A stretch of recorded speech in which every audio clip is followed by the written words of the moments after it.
Hi, everyone. Good morning. My name is Jessica Alejandro, and I'm a graduate student studying special education at Queens College. My name is Danielle Alejandro, and I'm an undergrad student studying childhood education. So we wanted to start this group because last semester, in March 8th of 2021, we lost our papa, our grandfather, COVID-19. The support group was created to help students who have lost loved ones like we have, who are COVID survivors like us, COVID long haulers, and any other students on campus who have been infected by the pandemic. So we lost our papa last semester. So not only were we grieving, but we were also balancing school. College has always been our top priority. So the last thing we wanted to do was fall behind. So we know just how hard it is for all of the other students as well who are grieving, still on campus, balancing grades, and those who actually caught COVID, just like we did not too long ago, about 2 months ago. Yeah. So we understood what it was to lose someone to COVID, but then going through it ourselves gave us a whole different perspective on it when you actually go through it. Yeah. So again, last semester we had the support group. We're rebooting the support group this semester. And today's StreamYard, we want to talk about mental health, mental illness, and the types of feelings that a lot of us have gone through the pandemic. These past 2 years have been a time of grief for not only grieving our loved ones who have passed from the virus, but also the loss of ourselves. I know Danielle and I were definitely involved in many different things.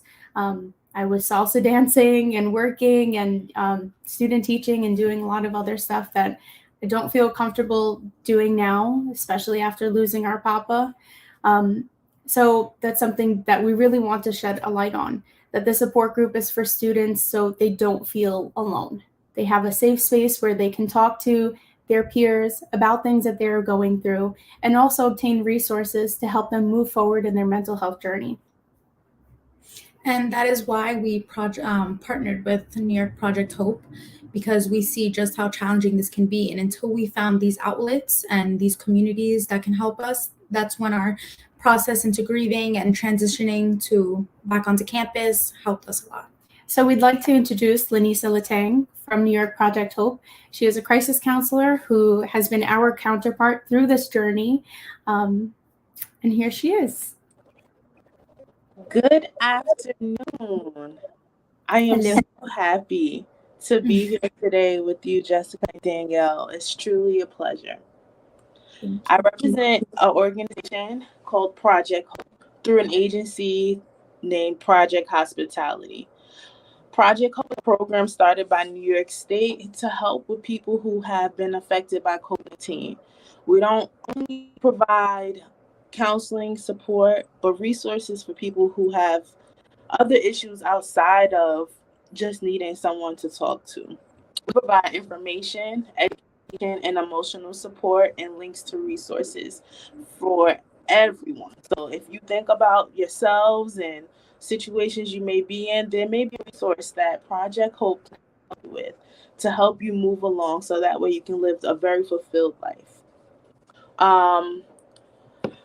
Project Hope, we do presentation, we do individual counseling support for people who can't find anyone to talk to right now, may not have resources financially to pay for it or insurance to cover it. We're able to support the community, and we provide these supports through the phone, and we also do support groups like the one that I'm supporting and Danielle was restarting at Queens College, and I'm so excited to be here. I think the first round of this group was so impactful. We touched people's lives and we created this space where people can come and talk about some of the things that are happening with their lives because of it or during this time, because we're still in COVID season. It hasn't gone away. We still have to learn how to deal with it, how to get through school, how to maintain jobs, how to retain relationships, which can be really difficult. So I'm so excited to be here with y'all. So I would like to say Project Hope is support for everyone. Let's say you may not need the information right now. You might want to pass the number on to someone else who may be dealing with something and need the support, because we are here to do so. We have trained crisis counselors who are ready and able. So I'll just ask that the Project Hope telephone number be placed in the chat. Oh, there we go. Right there at the bottom. So jot the number down, screenshot it, save it, pass it along, use it. If there's any way to support, we would love to do so. I'm so excited today because I just wanted to provide some information to the campus, um, and give a taste of what we'll be talking about during the next couple of weeks of our support group. So the support group will be running on Wednesdays during free hour. Did I say that correctly? Yes. I'm learning the QC language.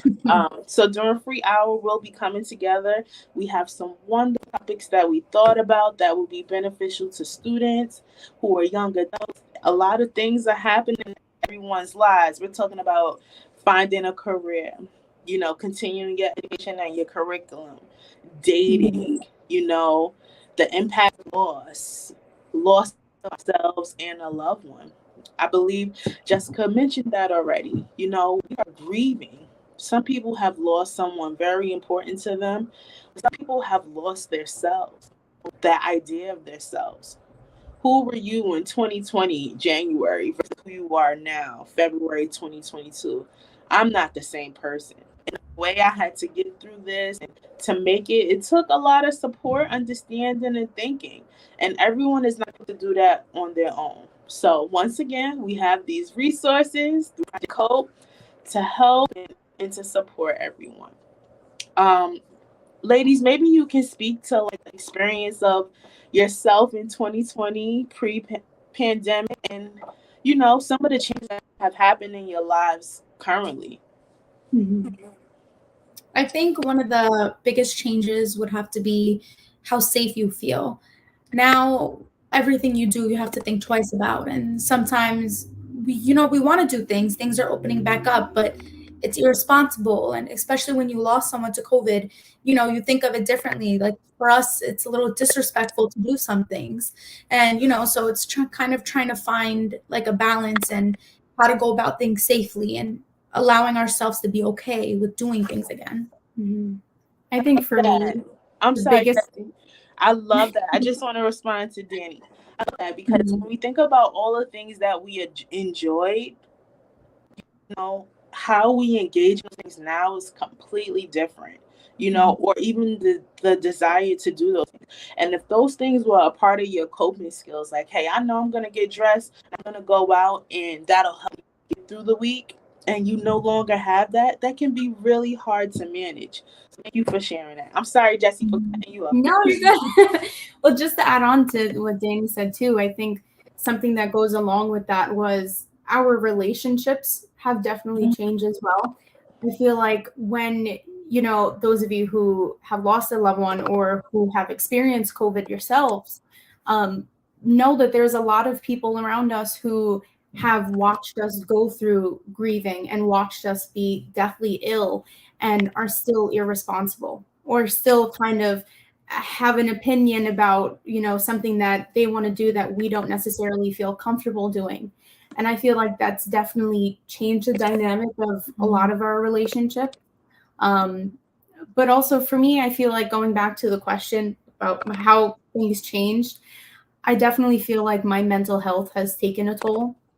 And that's something that I'm not ashamed to admit and talk about. And I feel like that's something that helps kind of break the stigma, sorry, about mental health and mental wellness. I certainly, and Danielle as well, we're still very much so grieving. The 1-year anniversary of our papa's loss is next month, and we're feeling it more than ever. And just kind of trying to find new ways to cope and trying to find new outlets. For example, therapy, unfortunately, is not something that is easily accessible as it should be.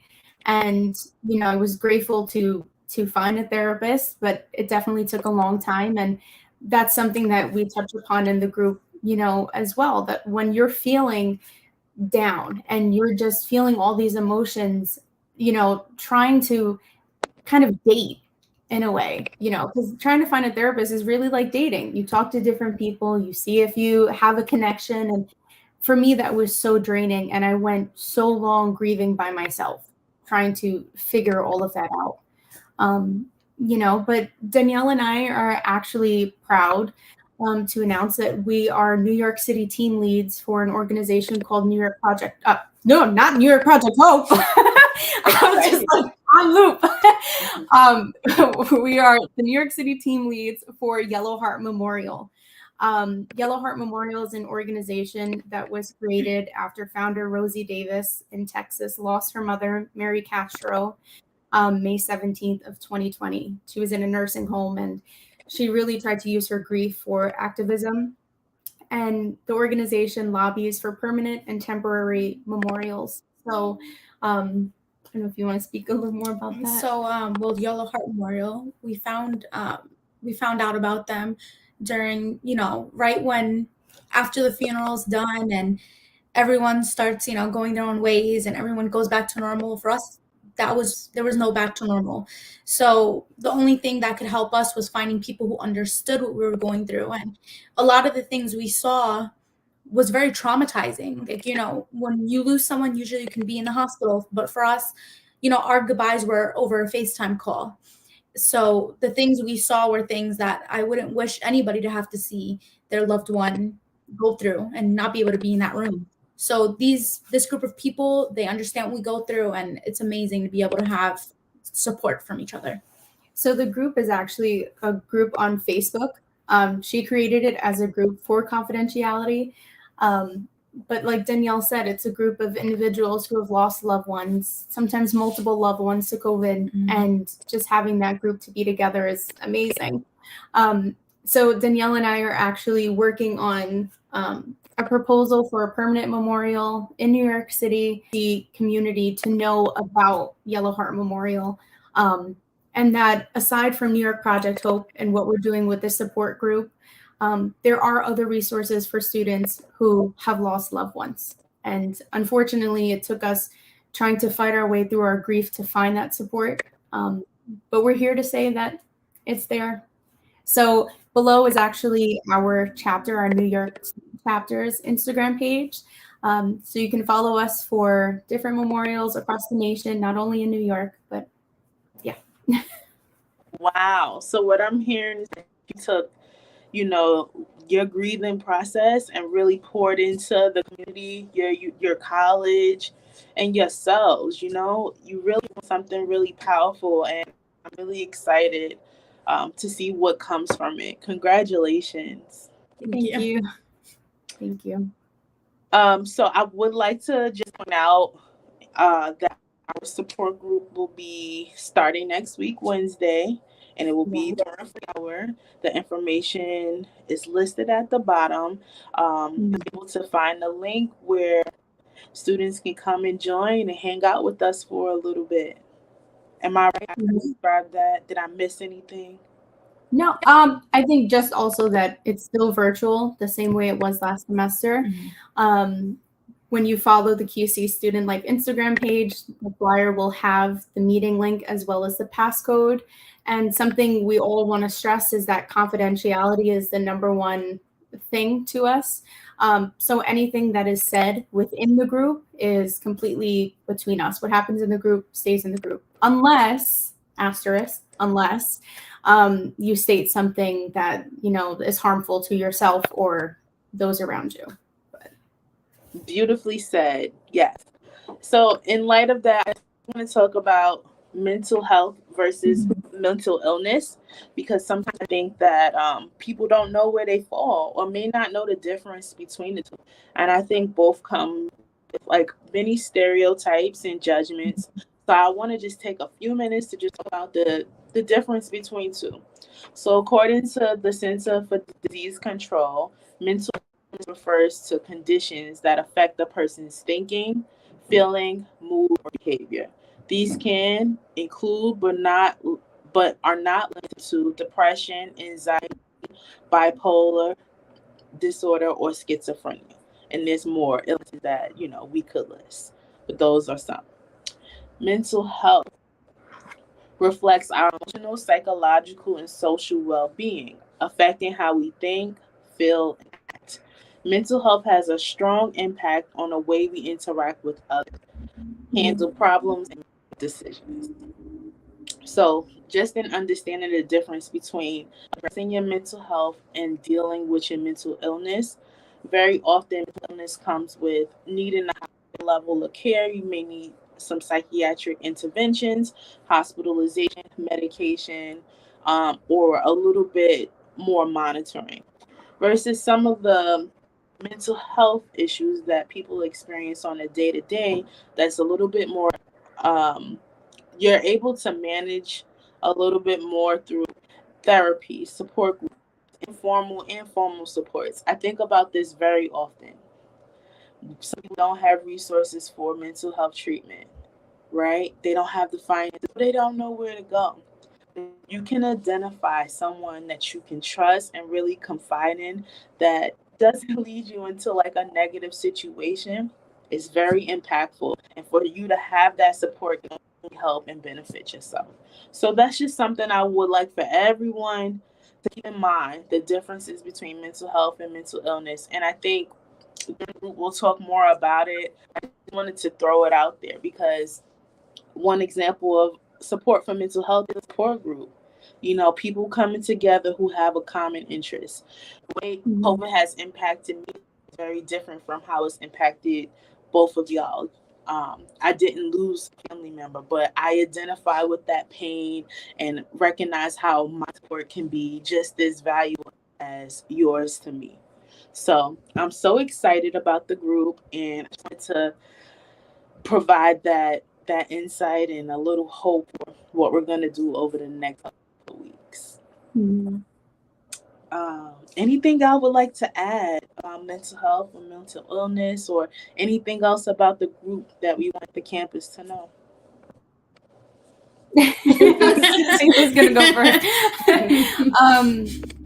I think that at first it may be intimidating to join a group such as ours. Not everyone is accustomed, either culturally or just generally speaking, to having acceptance when speaking about their feelings and things that they're going through and their thoughts without judgment.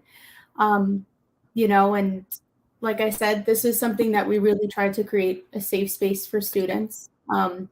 Something I wanted to mention too that we spoke about last semester and then our last live stream was about self-care. And just touching upon it, I think it's also important, to kind of have an idea of what exactly is that line between you having a bad day or you having bad days. And what I mean by that is, sometimes when I'm kind of slipping into like bad mental health and I'm having a pretty crappy week or so, there are certain indicators for me that tells me that I'm kind of slipping into that mode. So what do you do for that? And those are some of the things that we talk about. Maybe, there are students in the group who handle things a certain way, or they have their own outlets that you didn't really think of, or things that are more accessible, to you. So, we can't really stress enough how, important it is that, we really get the word out there about the support group, whether or not you're interested who's watching or somebody who can benefit from it. It's here and we're here. Well, I think it's also important to mention that everyone goes about it differently. Yeah. So for me, I'm definitely not someone that can open up easily about this process and how it's been for me. So sometimes I will just sit in a little bit and soak it all up. And then when I'm ready and I'm comfortable, then I can open up. So it's okay if you want to join and you just want to sit there for a bit. And, even if we ask you, oh, you want to share anything? And if you're not ready, it's okay to say, maybe not right now, but maybe next meeting. So especially for me, that was important. Yeah, I think definitely.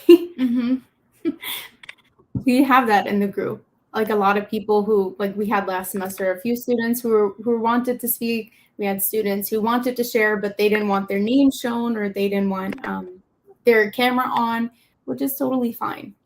You know, something that we as a group and as a team, always say that whether we have one student or we have 50 students, either way, we're helping someone. Mm-hmm. And like we mentioned before, a lot of resources are very hard to find and or are unaffordable, unfortunately. So if this is something that you just want to pop in and see what's up and get some resources, then our job is done. Mm-hmm. But we're so grateful for those of you who are watching. For those of you who have lost loved ones like we have, we'd like to extend our deepest condolences because we understand. COVID survivors, COVID long haulers, anyone else who has experienced anything and everything during the pandemic, loss of yourself, loss of normalcy. We're all here for each other. And even though the world is opening back up again and things are changing, it, like ourselves, it's invoking a little anxiety, not gonna lie.